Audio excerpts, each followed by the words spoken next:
Okay, magandang araw mga kaibigan. Pag-usapan natin ngayon ang 20 pesos per kilong bigas na ilulunsad ng Marcos Jr. administration. Yung nabasa ko sa mga post is April 28. Sisimulan na sa Visayas. So, kumusta man? Paki-monitor sa inyong lugar, taga Visayas, kung meron na ba kayong nabibili. Kanina pag-open ko sa aking cellphone, may dumaan na post. Biglang ito tig 20 na ang may ito bigasan niya Ang kilo ng bigas is 20, may 25, 23, may 19 pa nga may 21. So ang akala ko nagsimula na sa Cebu. Kasi ngayon ang announcement, sabi ko ito na bang ito na ba yung ayun, makita nyo 21,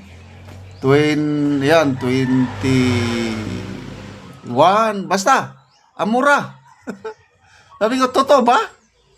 Nung tinignan ko yung nag-post, nako, Philippine old photos pala. Sabi nito, panahong 20 pa ang kilo ng bigas.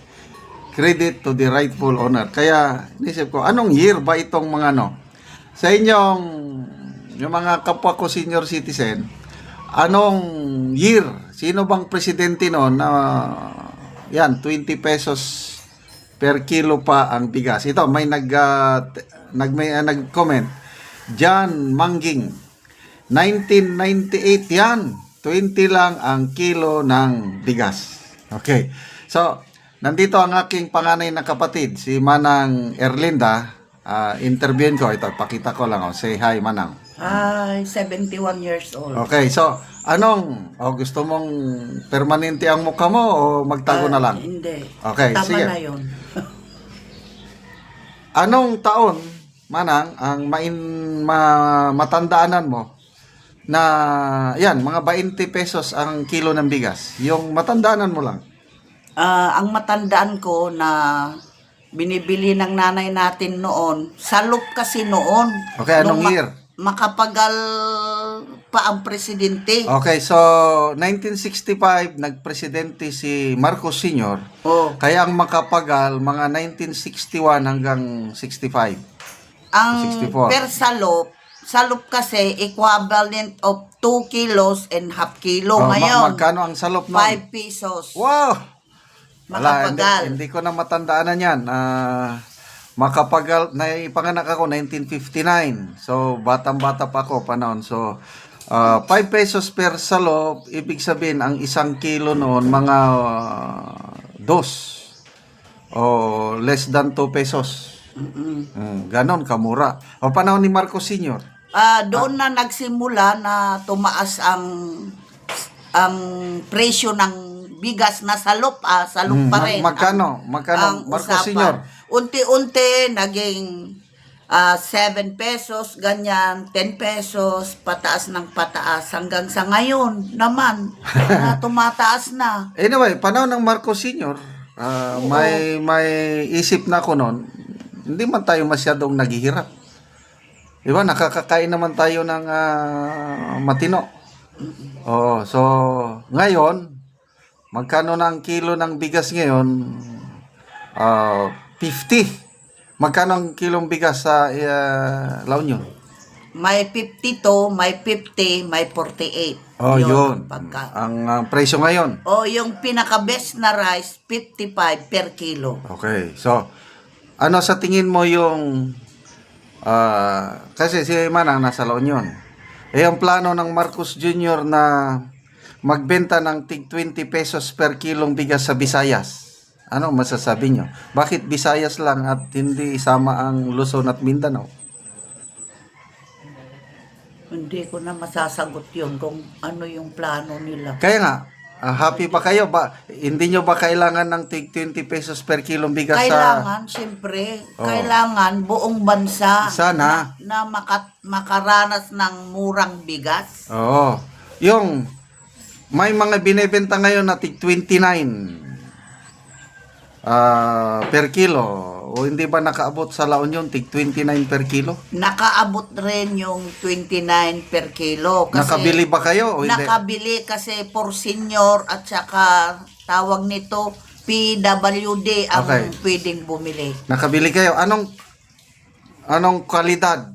I-compare mo doon sa tig 40, tig 50. Anong kalidad ng tig 29? Mga 48 per kilo. Hindi nga. Yung Ayun. quality, yung anong klaseng O, bigas? yun na nga ang kapares. Yung mabibili mo ng 48 per kilo sa palengke, yun yung kwan niya, kapares niya, Yung yung 20. klase ng bigas. Yung tig 29. Oo. Okay. Sige. So, gusto nyo na sana makaabot din ang tig 20 kilo bigas sa La Union. Huwag lang Visayas. Oo naman. Okay. Sige. Salamat, ate. So, sisimulan na ba? I-monitor natin at mga kababayan namin sa Visayas, samantalahin nyo na ito. Bibili kayo. Kailang 10 kilos per 10 kilos per family lang per week ang inyong mabili. Tapos, I don't know gaano katagal yung pila ninyo. So, magpapatuloy kaya ito even after election? Yun ang malaking tanong. Bakit ngayon lang nila ginawa? Yan ang mga tanong. At sana, hindi matulad sa ibang mga lumabas sa social media na yung tig 29, may mga binubukbok, may mabaho, may nangingitim na. Sana kung magbenta naman lang kayo ng mura, tuduhin nyo na yung magiging maligaya ang makabili. Sana wag lang sa Visayas, kailangan din ng murang bigas sa Luzon at saka sa Mindanao. But ngayong papalapit ang eleksyon, wag na kayong pumunta dito sa Mindanao. Dahil wala kayong makukuhang boto. Kahit ilibre nyo pa ang bigas sa Mindanao, zero pa rin kayo. Yung galit ng mga taga Mindanaoan sa ginawa nyo kay Tatay Digong, wag na kayong umasa na makakuha ng boto kung ang gagamitin nyo yung murang bigas. Okay lang sa Visayas. Sige. Kailang wais na ang mga tao ngayon. So kayong mga kababayan namin sa Visayas, bili lang kayo. Habang may pambili kayo, kailang yung botohan ninyo, yung kursunada ninyo, kasi hindi naman nila mababantayan pag nasa loob kayo ng presinto. Okay. Salamat sa inyong pagsubaybay mga kaibigan sa ating channel. Nakakatulong kayo ng malaki sa tribong Talandig ng Bukidnon dahil ang sweldo sa channel na ito is tinutulong natin sa tribo. Sa ngayon, namimigay tayo ng mga yero at pako para ma-repair ang mga sira-sira. Ito, makita nyo ang kalunos-lunos na kalagayan ng mga bahay Talandig sa Bukidnon. Panoorin nyo ang video na ito. Ano po ni ang balay nga among bisitaon nga nagpinahanglan og tabang nga kawayan lang ang iyang atop.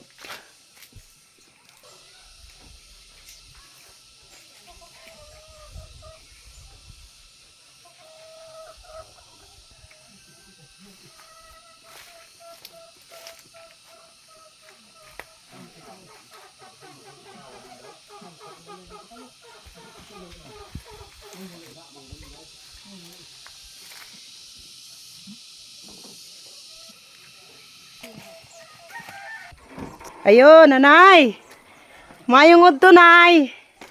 Ang udto sa dayon, Oo. namong balay ng lata na kaayo. Nakaayo. Kawayan lang atop. Kawayan ra ang atok.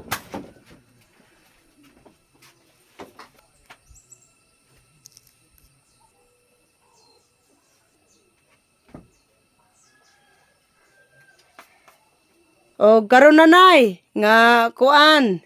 Nakita na namo imong balay nga kuan manguha na ka nanay og kahoy kay tagaan ka namo og sin lansang pako plinsen. Salamat sa Ginoo. Ipakuha na nako akong mga anak sa kuan mga kahoy aron makagbalay mi og maayo kay gihinabangan mi.